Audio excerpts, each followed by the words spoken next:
have to say, I'm so excited to be talking to you because I have I've known about you for a while, and I saw you on Business of Birth Control. Great job on that.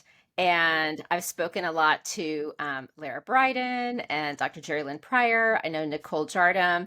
And it was funny because I was literally thinking I need to reach out to Sarah. And then your publicist called me, and I'm like, I'm not even kidding you. She was like on my list. So thanks for making my job easy. That's um I don't know if you have any questions for me. And otherwise we can just jump right in. no, we can jump right in. I saw your questions you sent me. I thought they were really good. I thought they were really smart. So I'm excited to talk to you. So why don't we get started? So Sarah, welcome so much. Sorry, start that again. I had a second cup of coffee I love it. and I wish I should have made one. So no, don't. No, I'm regretting it. So hopefully, anyways, okay. Sarah, it's so nice to have you on the Fempower Health podcast. I've been following you for quite a long time with your amazing book. And so before we dive into talking about birth control, because this is such a great time in the world to be revisiting this topic, why don't you give us your introduction and then we can dive right in? sure. So I am Sarah Hill. I'm a psychology professor and a researcher. And I've spent most of my career studying women's health and hormones and sexual behavior. Awesome. Well, welcome again. And tell us a bit about your book as well, and then we can dive into all the questions that I have about it. Yeah, I guess the thing I left off my intro was the most relevant piece to our conversation, and that is also that I'm the author of This Is Your Brain on Birth Control, which was a project that began. I've been working as a research psychologist for a number of years now, over a decade. And this book was actually the result of me as a scientist who'd been studying women and women's psychology for a really long time, going off of hormonal birth control. And so I hadn't really had that much attention paid specifically to that issue, like the way that the birth control pill affects the brain. And then when I went off of it, I felt so fundamentally different that I began to sort of pivot my research to begin to really explore, like, what do we know and what do we don't know yet about the effects of hormonal birth control on the brain. And so I spent a number of years researching everything that is written in the book. And that is what we're going to be chatting about today. Yes. And I saw you on the Business of Birth Control, and it was great because I saw many previous podcast guests in that documentary. And again, even since that um, documentary was published, so much has changed in the world. So I had shared with you some of the questions, like about Roe v. Wade, the over-the-counter birth control pill, and all that. And I still want to discuss it, but I still think it's important to talk about the research in your book because I still feel like that data is so important to have the rest of the conversation. So I thought I'd start with a couple of quotes in the book. And I have lots of them. So it's funny. Some authors are like, I didn't even know I said that. So I will help you remember your great writing. How about that? I love it. Thank you. So you said, as of this writing, and your book was, I think, 2018 published. Is that correct? 2019. As of this writing, the full extent to which the artificial hormones in birth control pill influence every other cell in the body that has hormone receptors for progesterone and estrogen, it isn't all that well understood. And we have been far too cavalier with our hormones. And I can't help thinking that we would be a lot more careful with ourselves if we understood how we work and why we work that way. You need to know how your brain works. You need to know how your hormones influence your brain. And you need to know how all that changes on the pill. Yes. They're from two separate sections, but I felt they had to do with each other. So, Yes. So I guess what do we know today? And then we can dive into like some specifics. So where do you feel like our knowledge is now based on the studies you published there and anything new that may have come up around, and I know that's a very big question, but where do you want to start with, you know, these impacts that people don't really think about but need to know about with the pill? Right. Well, I think that the important place to start is just in, understanding the role of hormones in our brain. And, it's like we tend to, like with the birth control pill or anything, really when we're talking about hormones, we tend to talk about hormones like there's something that are happening to us. Right, like, oh, my hormones, are doing this, and my hormones are doing that, and or if we take hormonal birth control, we think about the effects that it has on our ovaries, in terms of pregnancy protection, but we don't really spend any time thinking about the fact that, our hormones, in addition to doing the things that they do in terms of regulating the menstrual cycle, also play a really profound role in shaping our reality. And the reason for this is that our brain has hormone receptors all over the place in it. And this makes a lot of sense evolutionarily because, it's like we've inherited this brain that's wired for reproduction. And what that means is that it's going to be sensitive to our waxing and waning sex hormones.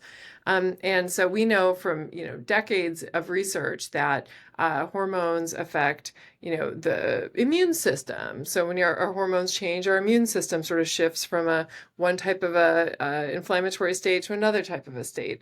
We know that when our hormones change across the cycle, that you get changes in sexual desire and sexual behavior. We know that the stress response changes. We know that our ability to learn and remember things changes. I mean, we just have hormone receptors all over the place in the brain.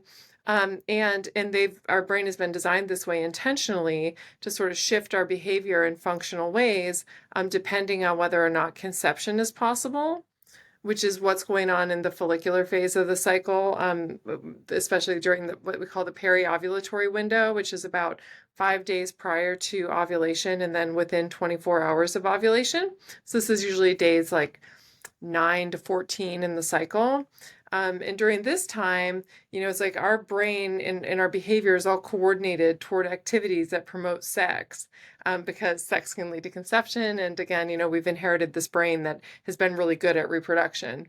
And then during the second phase of the cycle, when progesterone is the dominant sex hormone, that is the time when it's possible that a fertilized egg might be implanting itself into our uterine lining. And so our body is doing a totally different set of activities. And instead of being motivated toward doing, things like going out and attracting men and having sex, we're more motivated toward, sort of hunkering down and increasing our calorie intake and doing other things to prepare for the possibility of pregnancy. Right. And so we have this brain that's super sensitive to fluctuating sex hormones, and again, in ways that make absolute sense evolutionarily. But what that means is that when you change that profile of sex hormones by taking a hormonal contraceptive pill, in addition to causing all of the changes that we cause, to prevent ovulation so that way you don't conceive, you're also affecting all those hormone receptors in your brain that have been designed to be really sensitive to sex hormones. And what this means is that when we take hormonal birth control, we're changing women's brains. And that means that we're changing the way that women think and feel and experience the world. And it's just been within the last 15 years or so that researchers have really begun to ask that question specifically. And that is who do women become when they go on hormonal birth control? How does it change the way that we experience the world relative to what we see in naturally cycling women? And Right. so I spent the book really kind of going over some of those things, and we can talk about those. Like if you want me to go over some of the highlight reel of some of the ways that the pill changes.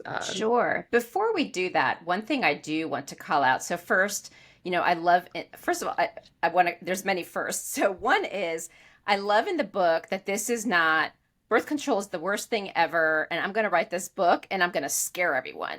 It Right. is an incredibly balanced book. You're just presenting the research. You give, you certainly share some of the horror stories that have happened, but it's not like a scare tactic. It's just this happened to this person. And you even show that that same exact prescription had a different effect on a different person. And I think in the back or I know in the back you have a table of all the different types of birth controls and the makeup of each of those. And so I really, do appreciate that. And the data is incredibly helpful. But before we dive into the research, I do want to just do a high level of types of birth control because, there's hormonal, non-hormonal. We now have the over-the-counter. You have Phexxi, which is the on-demand birth control, which some argue may impact the vaginal microbiome, even though it's working in that way. So nothing is perfect. But I just want to clarify from all those different buckets how people should view this conversation. Is it solely hormonal birth control? And do we want to specify when some of the topics apply to the others? So I'd love to kind of clarify that. Right, really, great question. And generally, when I'm talking about, and a lot of times I'll just as shorthand use the pill, Right. but I'm talking specifically about hormonal birth control. Okay. And I do mean all forms of hormonal birth control. And so this means I could be talking about hormonal birth control pills. I could be talking about the hormonal birth control shot. I could be talking about the vaginal ring, the subdermal implant, and even the hormonal IUD, although the research with that is super messy for reasons that we can talk about if you want to, but it gets a tiny bit into the weeds. But all of the mechanism of action for all of these different types of birth control are the same. And the big sort of action agent in each of these types of hormonal contraceptives is progestin, and that's a synthetic progesterone. And so what these progestins do is they stimulate the progesterone receptors in the brain. And when these receptors are being stimulated, it prevents the brain from telling the ovaries to start maturing egg follicles. And so because the brain is not sending that message to the ovaries, that's why we don't ovulate. And so the primary mechanism of action in all hormonal birth control products is this progestin, because again, stimulating progesterone receptors in the brain prevents that communication between the brain and the ovaries that ultimately leads to ovulation. Okay. And so it doesn't really matter, and it seems like, and I say it doesn't matter how it gets into our body, right? Like whether it's a patch or whether it's a shot, but it does and it doesn't. So on the whole, the effects are generally the same sort of across modalities. But there are some differences. So just to give an example, when we look at depression risk, we tend to find that the risk of depression is greatest for types of hormonal birth control that only contain a progestin. And so for a combination hormonal birth control pill, for example, that contains both the progestin and synthetic estrogen, those have a lower risk of depression relative to the progestin-only products. But on the whole, we see, we generally see that there's an elevated risk of depression and anxiety among users of hormonal birth control across the board. It's just that there are some sort of small differences based on the specific type of product. Okay. Perfect. And it's funny, you are just bringing up topics that I already had on my list, and it's not like we plotted out this whole conversation. So, so one of the questions I actually had, so since you brought this up, I'll adjust a little bit before we dive into some of the studies, is progestin and progesterone. So we know that progesterone helps with our mood, yet in this case, we're saying the progestin can have impacts on depression and anxiety. And I know Dr. Jerry Lynn Pryor and Dr. Lara Bryden specifically have lots of conversations with me about this. And I think Dr. Pryor actually corrected someone in a paper that was published who called it progesterone, and it was not. So yes, help us with the data that you've seen around that, because I think sometimes people think they're the same and may misread it. But when I saw that in your book, I highlighted it and I'm like, we have to talk about this. Yeah, no, this is an important point. And, there are some of these things where people get hung up on like, oh, a period that you get on the birth control pill isn't a real period. And like, I don't know that makes a big difference. It's like you're bleeding, and it's like whether you have an endometrial lining or whatever. But this is one of these like persnickety little differences that actually matters. And it matters in a really significant way. And that's because when your body is metabolizing progesterone, which is this endogenous product that our body creates after an egg has been released, the egg follicle releases this hormone that has incredible like positive effects on our mental health, and it increases neuroplasticity.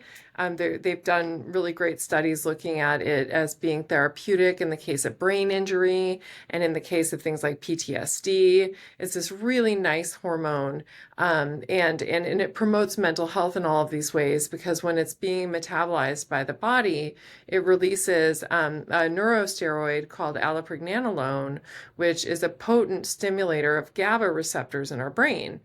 And GABA is our primary inhibitory neurotransmitter that our brain uses to kind of calm itself down. Right. So in the brain, we've got excitatory neurotransmitters, which make our brain start firing really rapidly. And then we have inhibitory neurotransmitters that kind of slow down the rate at which our neurons are firing, and it kind of dials us down. GABA is the primary inhibitory neurotransmitter that we have. And when our GABA receptors are stimulated in the brain, it makes us feel calm, cool, collected, and relaxed. It allows us to sort of regulate our emotional states and regulate our stress response. And so because of this, women who are naturally cycling and releasing progesterone and, are regularly exposed to this really, positive psychological effect of this hormone, it can be a very positive thing. Progestins don't do the same thing. And the reason for this is progestins aren't actually synthesized from progesterone. Almost all progestins that are commercially available and that are being used in hormonal birth control are being synthesized from either testosterone or spironolactone, which is a diuretic. And neither one of these things, when they're being metabolized in the body, leads to the release of allopregnanolone. And so what we see is that women who are users of hormonal birth control, they have substantially lower levels of allopregnanolone across the cycle relative to what's observed in naturally cycling women. And, we don't yet exactly know all of the effects that, the downstream effects that this can have. But there's a lot of hints, like when we look at, for example, the greater risk of developing anxiety and depressive disorders in hormonal birth control pill users. That's something that is consistent with the idea of having lower levels of allopregnanolone, an increased or decreased resiliency to things like PTSD, which is also something that's beginning to sort of creep up in the literature as a potential correlate of hormonal birth control pill use. This is also something that we might expect to see as a result of reduced levels of allopregnanolone. And so it's really important to distinguish between these two things, because allopregnanolone and progesterone is really a mental health superhero, and then progestins aren't. And not only are they not, in terms of not providing those really nice neuroprotective sort of calming effects on the brain that progesterone does, but also we know that they don't have great binding specificity in terms of only binding to progesterone receptors in the brain and other parts of the body. So for example, the progestins that are synthesized from testosterone, we know that a number of them will also stimulate testosterone receptors. And so you're getting mixed messages from these artificial hormones. You're getting progesterone and you're also getting testosterone. And there's also evidence that some generations of synthetic progestin, in addition to stimulating progesterone receptors, will stimulate cortisol receptors, which sends a stress signal to our brain. And so, these obviously aren't a perfect match for a progesterone, and it's these differences that are likely responsible for many of these unintended effects of hormonal birth control that we see. Okay, that makes sense. Thank you very much for giving that explanation. So then one other question, then we'll dive into the studies, because the studies are fun. Like I had in advance asked you, like, tell me what your favorites are. So I cited a few as well. So I'm very curious if they're aligned. But before we get into some of these fun facts from the studies, ovulation. So you also said that ovulation, not your period, is the main event of the menstrual cycle. And you had mentioned earlier in this conversation about what the hormonal birth control does to that. So one response I have heard people give to this ovulation, because I've heard people saying you don't ever need to have your period. It doesn't really matter. I've heard people say, yes, you do. Ovulation is main event. Ovulation is the definition of health, and knowing what's happening is important. If you're on the pill, it could hide and mask some issues that you may have. And then some have said, well, when you're pregnant, you don't ovulate, so clearly it's fine. So I've heard all these very interesting perspectives. And since you've done so much research, I would love to hear from a scientific perspective your views on all of these different things I hear from various perspectives. Oh, well, let me just say that it's a complicated answer. So I'm going to do my best on this. And I'll Okay. just say that, yes, ovulation, in addition to being, this thing that we learned about in health class in terms of being the sort of first moment when we're sort of putting forth this opportunity to create life, it's also how our body produces sex hormones. So when our egg follicles are being stimulated and we're getting ready to sort of choose a dominant follicle, and then this egg begins to mature, all of that leads to the release of estrogen.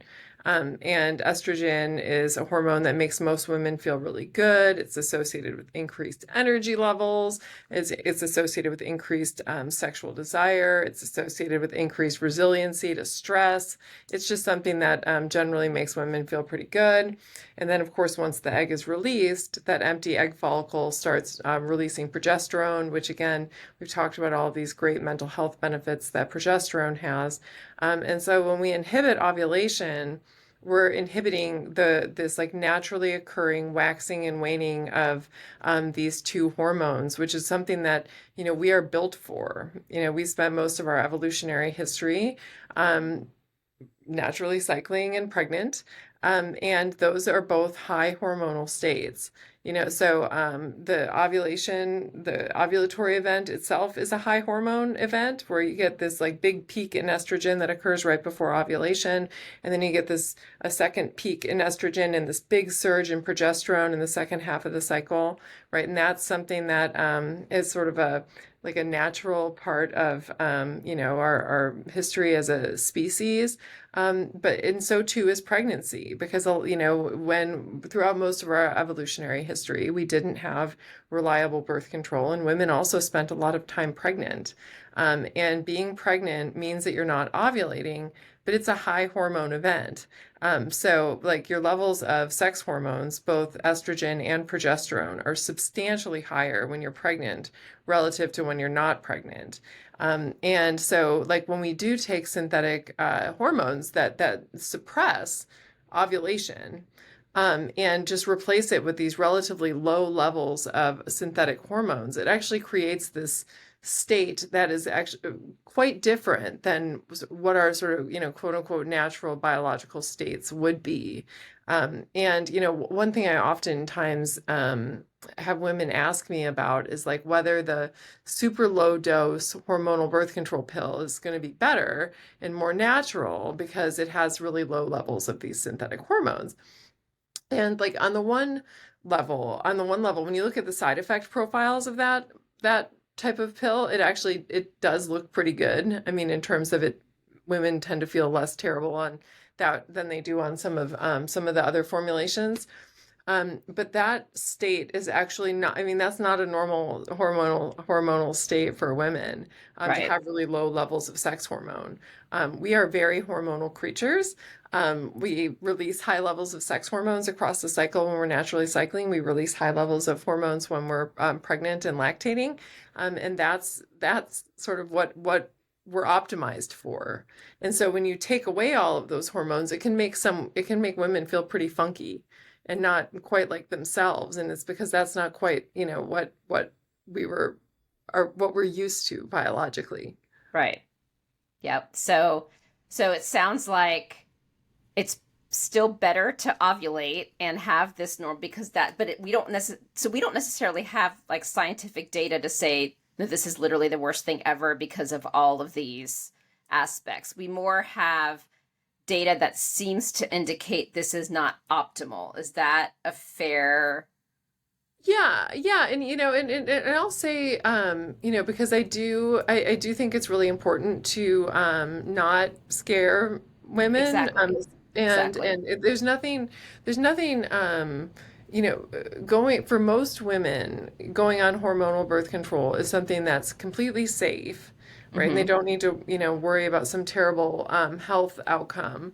But that being said, it is not, a normal hormonal state for women to be in, to have their sex hormones suppressed. And so, yes, I think that a better way for most women, and I'm going to say most women because some women really feel so much better on the pill and they're so miserable when they're cycling that I think it's a godsend for them. Yep. In addition to women who just need pregnancy protection and have no Of better course. choices. Yep. Um, but for women, all else being equal, yeah, like we are wired for ovulation and for the waxing and waning of these sex hormones. And so I encourage women, like if they're able to naturally cycle, to do it and to produce those sex hormones. And this is particularly true for younger women, just because our brain is still developing up until the time that we're in our early 20s.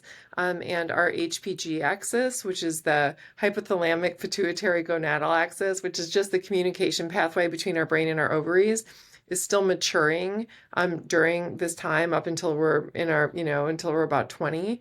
And not in suppressing that and shutting it all down with hormonal birth control prevents that development from going on. And nobody's really studying like what the long-term effects of that are, but I can't imagine that there aren't any. Right. And I we would also agree. don't know what, whether taking hormonal birth control before your brain is done developing, whether that affects brain development.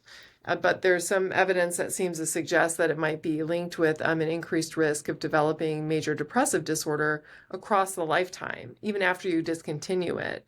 And so especially for young women, like if you're 19 or younger and can avoid being on hormonal birth control, then I say absolutely yes. Like that's a clear choice.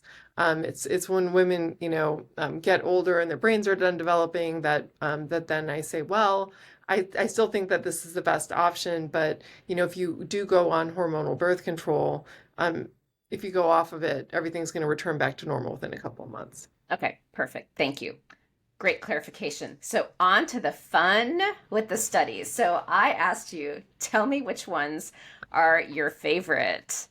Yeah, so in terms of like what the pill does and like some of the things that really surprised me, by far the first one that just like absolutely struck me was the research that finds that being on hormonal birth control might impact who we're attracted to. Because Yeah.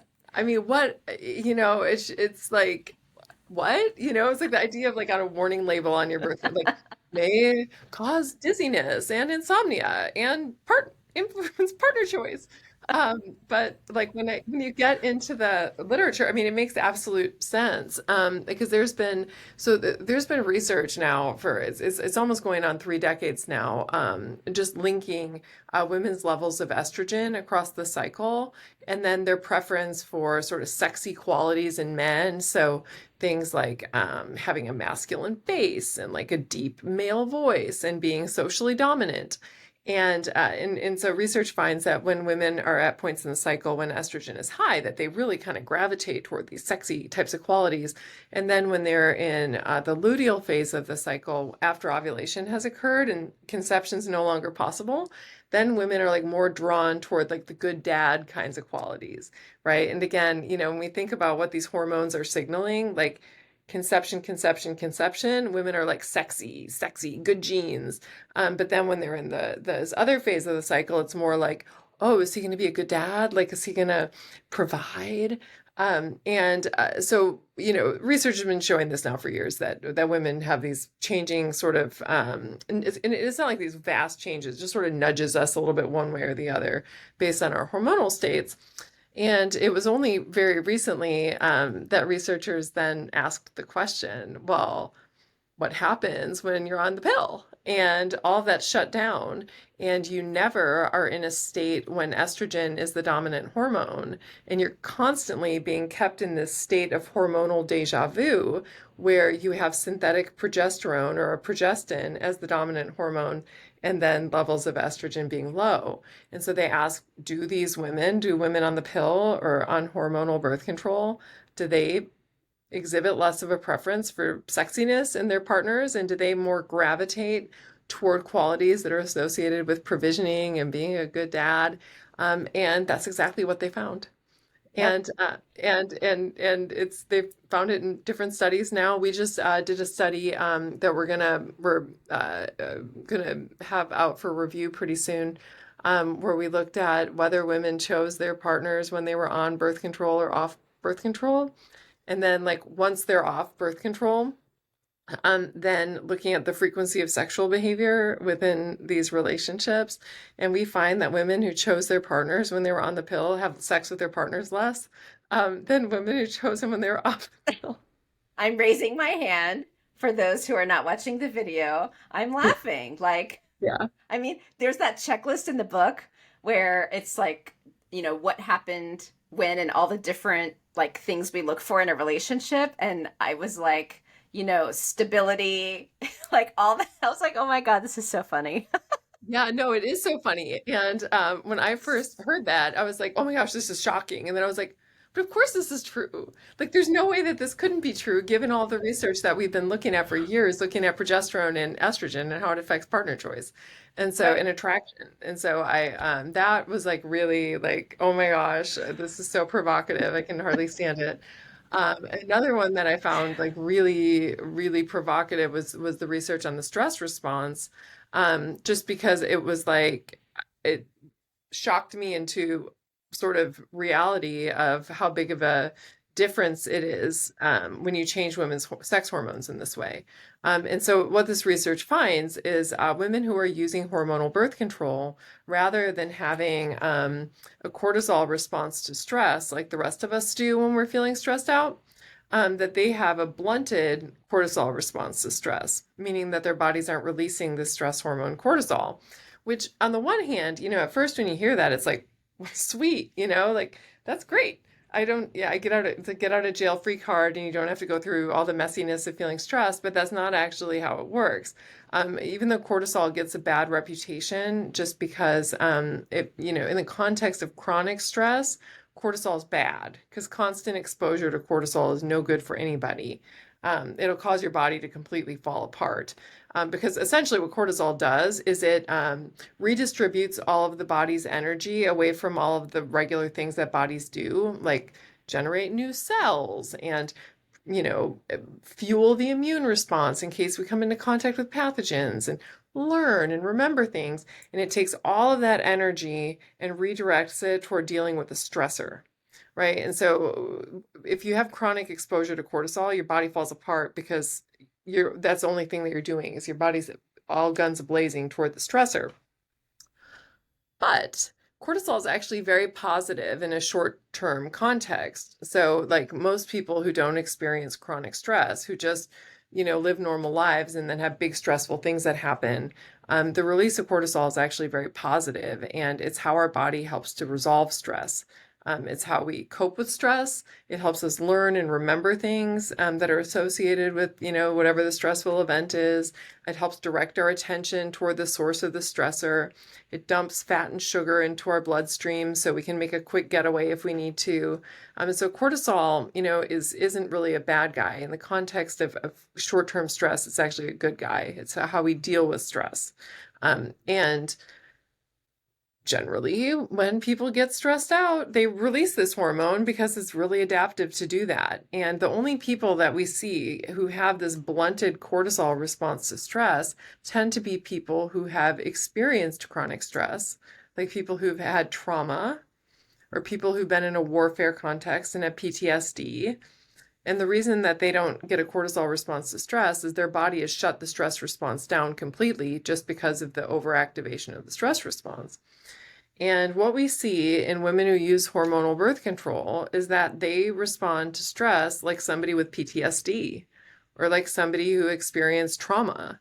And they don't have this like dynamic change in cortisol in response to the stressor the way that other healthy functioning adults do. And this is something that's really alarming because, again, cortisol, even though it gets kind of a bad reputation, it's how we regulate stress. And what we tend to see is that those who have a blunted cortisol response to stress aren't dealing with stress very well. And it's associated with all kinds of psychological problems, including things like anxiety, depression. It's associated with PTSD. It's associated with reduced resiliency to stress in general. And so when I first learned that women who are using hormonal birth control had this blunted cortisol response, it was that, the reason I found it so provocative is, that's just kind of provocative in its own right, but it really underscored the fact that the effects of this pill extend far beyond our ovaries. Right. It's like the because the sex stuff in some ways makes sense, right? It's like sex hormones, sex, yeah, that makes sense.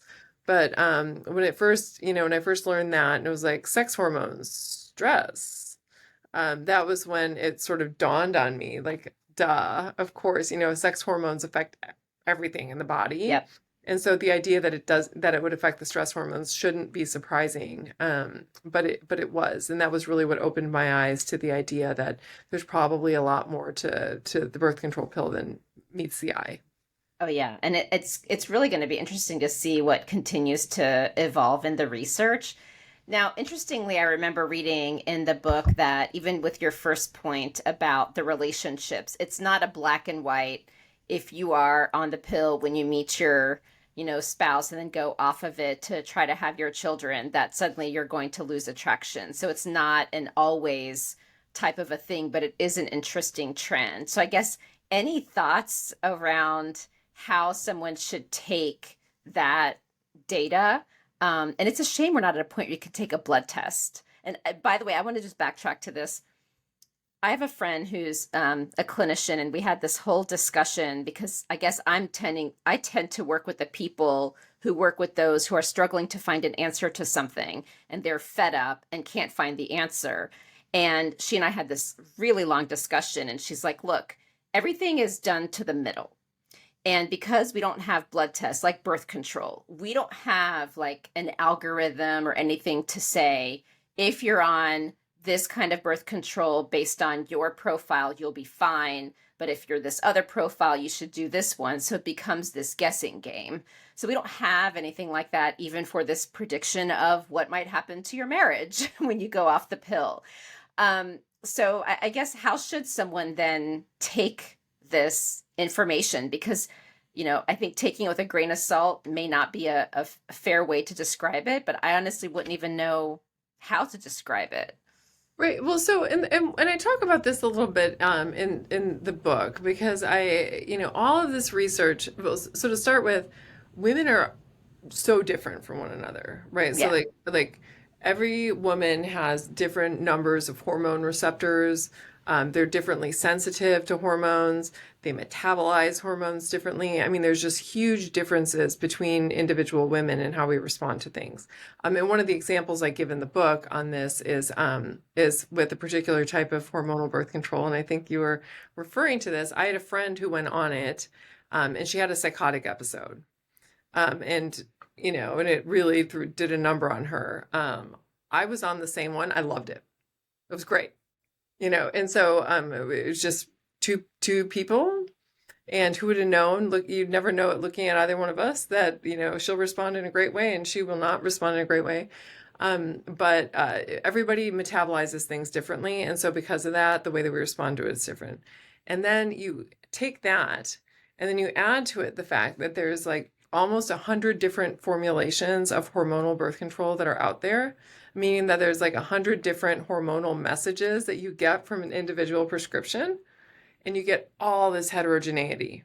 right? And so we don't know like who's going to respond what way to what hormonal birth control.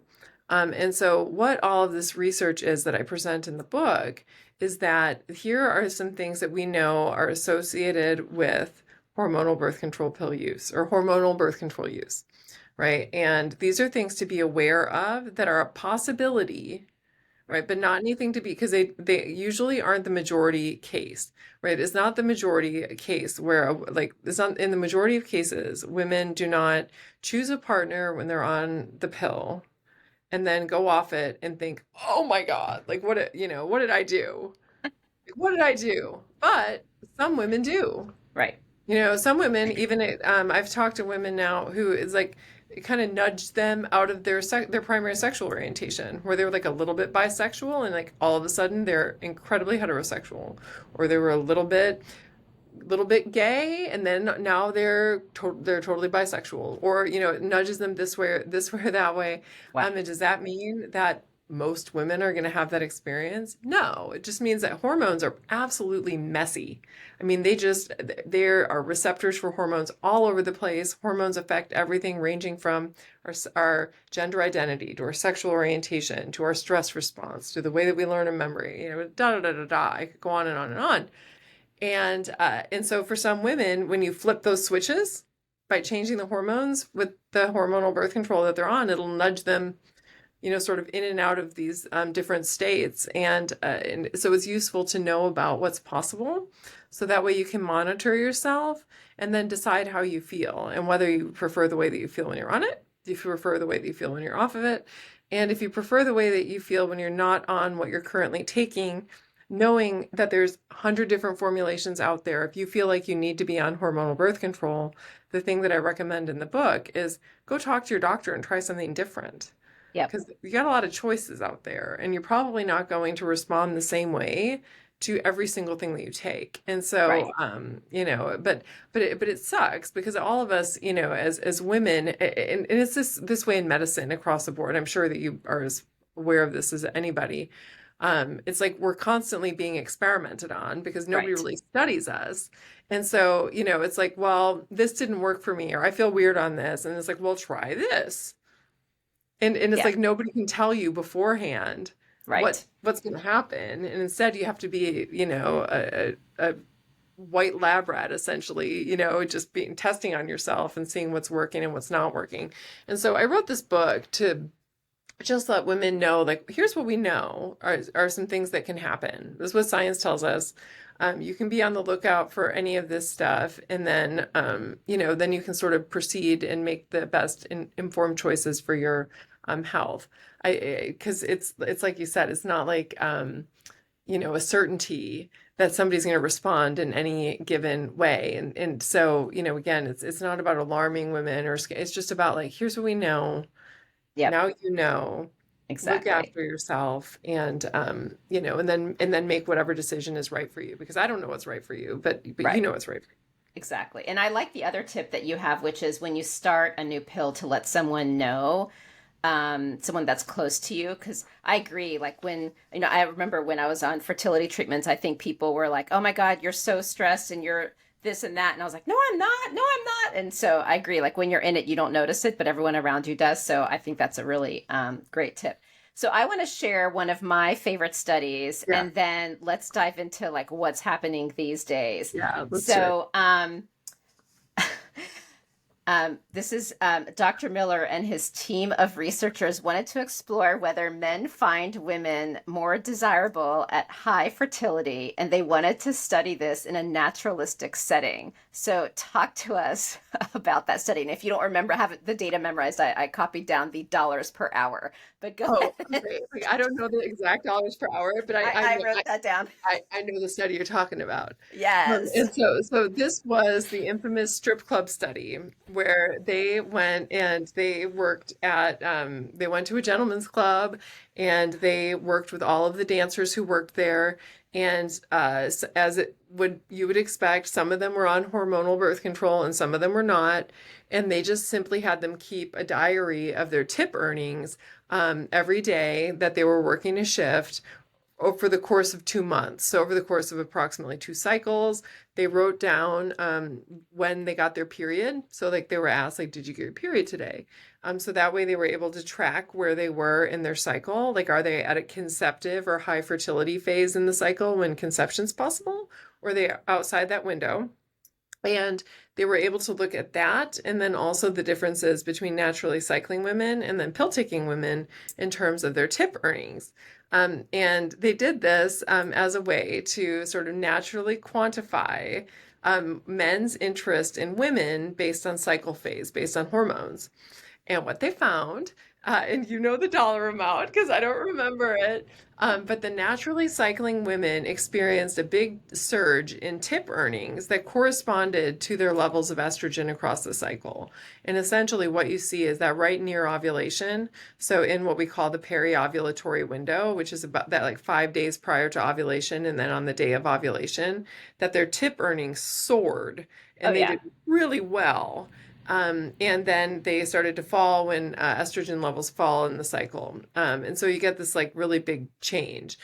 With the pill takers, who again, their fertility is being suppressed and estrogen levels are kept really low, what you see is that they have relatively invariant levels of tip earnings. It doesn't have these dramatic swings like the naturally cycling women's do. And they don't end up earning as much money overall as the naturally cycling women because they're missing out on this like free, all natural sexiness boost that we get from nature right near ovulation. Isn't that, I mean, that one made me chuckle. So, I would say for anyone who wants to read some of these interesting studies, I highlighted a bunch, but I want to make sure we cover like what's going on today because the world is changing so much. I would say read the book because you have lots of great data in there. Thank you. So, on to the world today. Um, so this is a an interesting topic. So, since your book was written, Roe v. Wade was overturned.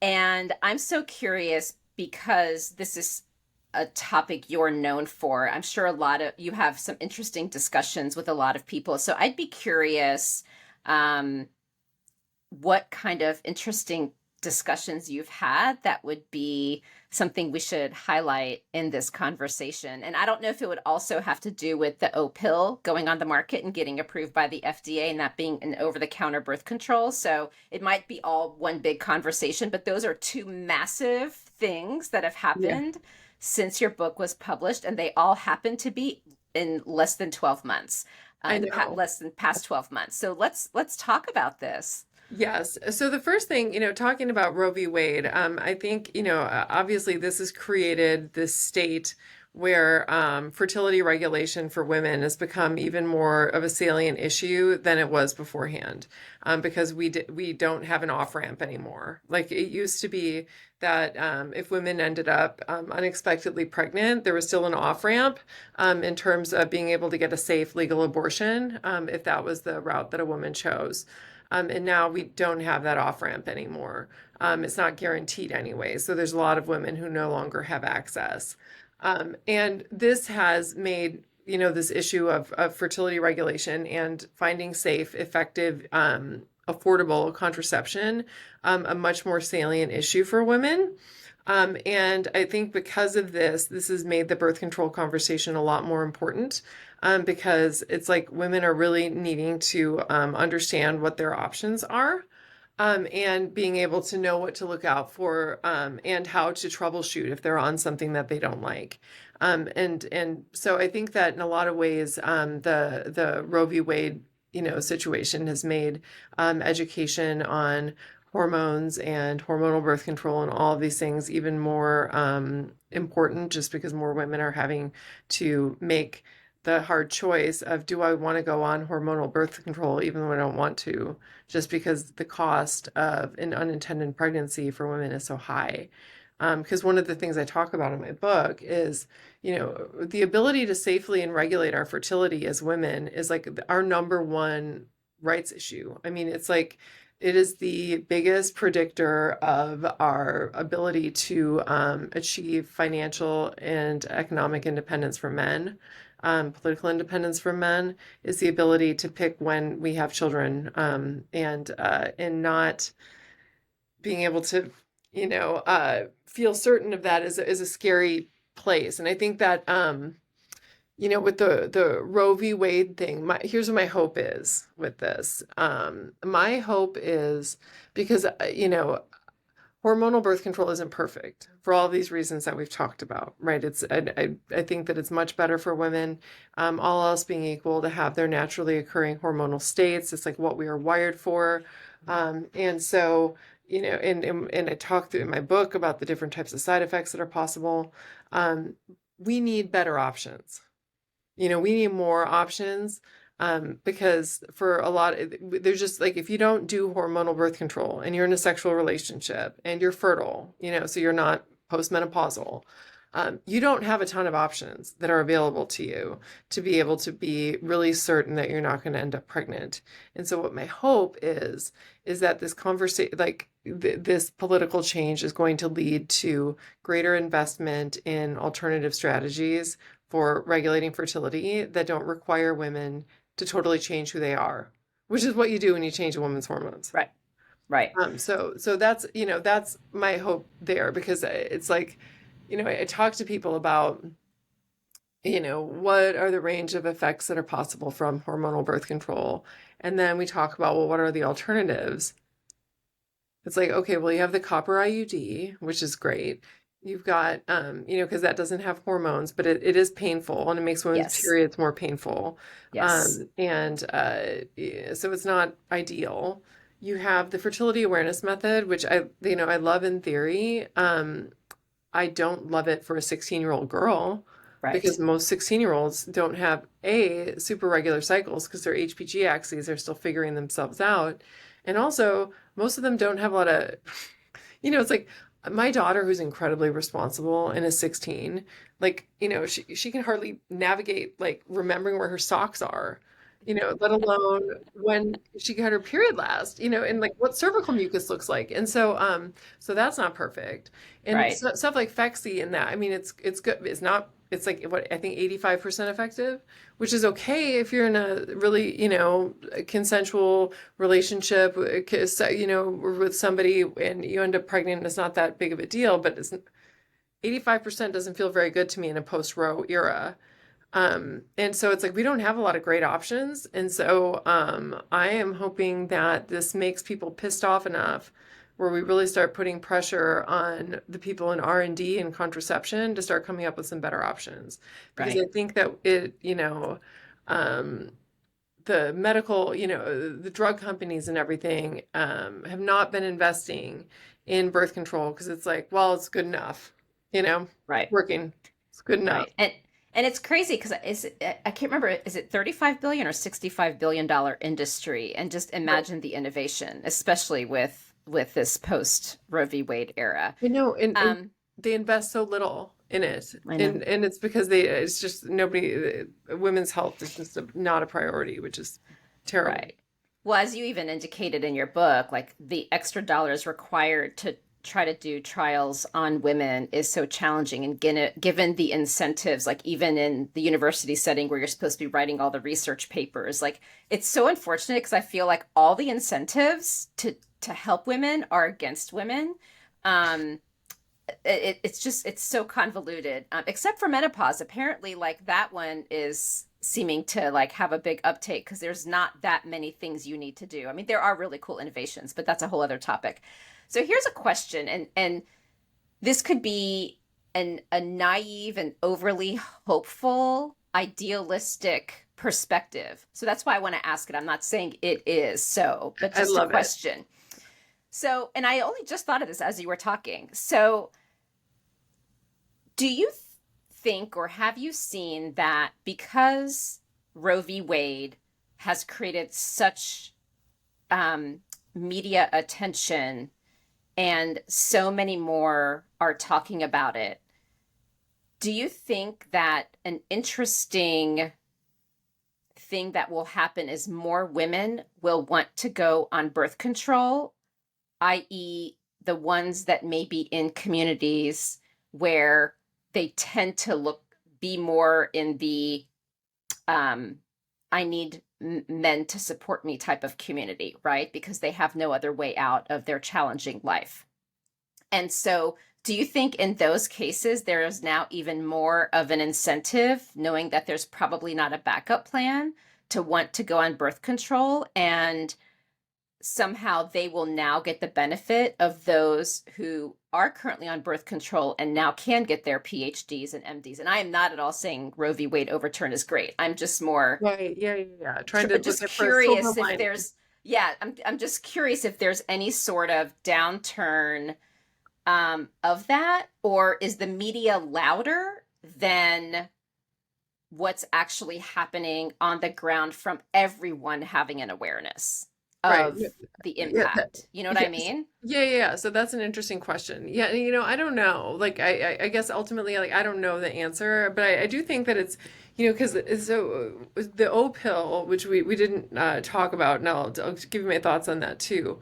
But that was made available after the Roe v. Wade thing, and I Right. think that it was like, okay, so we have sort of put our foot on the throat of women Yep. by removing this off ramp that we had if things didn't go right, and so we need to sort of make things a little bit better somehow by increasing access to birth control, which on the one hand I think is good, right? So I think that there are some good things that can come out of this, even though on the whole I don't think that it was good. Right. Right. Agreed. And I think we're tracking on that one. yeah, yeah. And so it could it be that, because now more women are going to be using hormonal birth control or birth control, that there's going to be more of an uptick, like in interest in understanding it, like scientifically, and then also like toward innovation. I hope so. Like, and that would be a really great side effect of what has been a really terrible, sort of change in women's rights. So I'd like to think that something good could come out of that, and that could be one of those things. I think that the O pill, having that available, and I've got such mixed feelings about this, because on the whole, so I'll say on the whole, I think it's good, right? Because I think that increased access, again, like the biggest key that we have as women in our ability to take care of ourselves and be financially, politically independent from men is the ability to regulate our fertility. And Yep. so increasing access to that magic key is like, in my view, is like, it's a good thing. Yep. But I will say that it scares me a little bit when we couple it with the fact that we have no sex education. Like, women are taught nothing about their brains and the way that their brains work and the way, that hormonal birth control can potentially affect them psychologically and physically. And it scares me to think about teenage girls whose brains are not done developing yet, and whose risk, for example, of death by suicide goes up 600% when they're using hormonal birth control during adolescence. And the biggest offenders when it comes to mental health problems with hormonal birth control are progestin-only contraceptives, like the Right. ones that are made available now. And Yeah. the idea of young girls who are asymmetrically shoulder the heightened risk of depression, anxiety, and even suicidal behavior from using hormonal birth control, that they're using it and nobody knows about it, really terrifies me. Yeah. And I hate it. And I hate it not, and I don't think that the answer is let's not make it available, because I don't think that's the answer. I'm thrilled that it's available. The answer is that we need to really be educating people about this, because if Yep. a girl knows here's a potential side effect of this, and she can talk to her best friend or her partner or whoever, if she doesn't want to talk to her parents, and say, can you look after me and just let me know? Because I mean, it was like you said, when we're going through a depression or anxiety, it's like our brain doesn't say, oh, I'm experiencing depression or anxiety. We just feel like, oh my God, my life is so bad. Like, things are so terrible. And it's like we don't have because we're experiencing it as real. It's like it feels Right. like us. And so I think it's so important to have people looking after us, especially these teen girls who are the ones who are most at risk of developing these kinds of side effects. And so that I worry about that. I do. I worry about that. And so I'm hoping that with, this sort of availability of this, that this also, that there's, we start putting pressure on, I don't know who, I don't even know who to put pressure on about educating the public about this, and making sure that everybody knows what they should be looking out for. So that way, we can care for those that we love. Right. No, absolutely. And thank you for sharing that information. And I equate what you were just saying about the education to postpartum depression. Like finally people are talking about it. And I know when I was pregnant, I was very high risk, but everyone made it safe for me, but they also explained it to me so that I knew, even for me, that when the weird stuff started happening, which it did, and it was really scary, It I is- talked about it because I didn't feel like I had to hide and keep it in secret because I was told it's not fun, but totally normal to think these very strange things. And hopefully we can get there with the pill as well. Yeah. Yeah, and it's fun. I mean, obviously we can talk about so many things all day long, but at the very least, what I hope, at least from this episode, that people take away is an awareness to monitor themselves and their friends and know that there are options. And I'll make sure you and I connect on how we can give access to that wonderful checklist. And I just, the research continues. And I really appreciate the fair and balanced perspective because again, I've had guests with so many varying viewpoints, and I was really wanting to connect with you to have that data-driven perspective. Not that my other guests weren't, but I definitely saw some strong opinions with certain discussions, and so I really, really appreciate this additional data point for people to consider. Anything else that we should take away from this fabulous conversation? No, I think that when it comes to hormonal birth control, I think that the big takeaway is because the effects are so idiosyncratic and varied and individualized that the best thing that women can do is really educate themselves on hormones, the role of hormones in the brain and their body, what the range of effects are that are possible from using hormonal birth control, and then being able to make decisions about what makes sense for them given their individual life goals and circumstances. Because the what the right answer is going to differ from woman to woman, and it's also going to differ within women depending on different life phases that they're in. And so I Yeah. think that that this is really, and again, I present the book as a way of providing information and not about making decisions for somebody. And so I like to think that it's a really useful guidebook in this way, where it provides that information without providing any sort of, I don't have a stake in, I don't have a stake in the outcome. Right. No, absolutely. And you made it fun to read as well. I loved your little quotes. I learned a lot from those two. Yeah, But good. thank you. And how do you want people to reach out to you and stay in touch? Good. They can follow me on social. I'm Sarah E. Hill, PhD. And so that's Sarah with an H. Sarah E. Hill, PhD on all social handles. And you can also find me online at sarahehill.com. Awesome. I'll put everything in the show notes. Thank you so much for making time. Really Of appreciate course. this. Yeah, thanks for having me.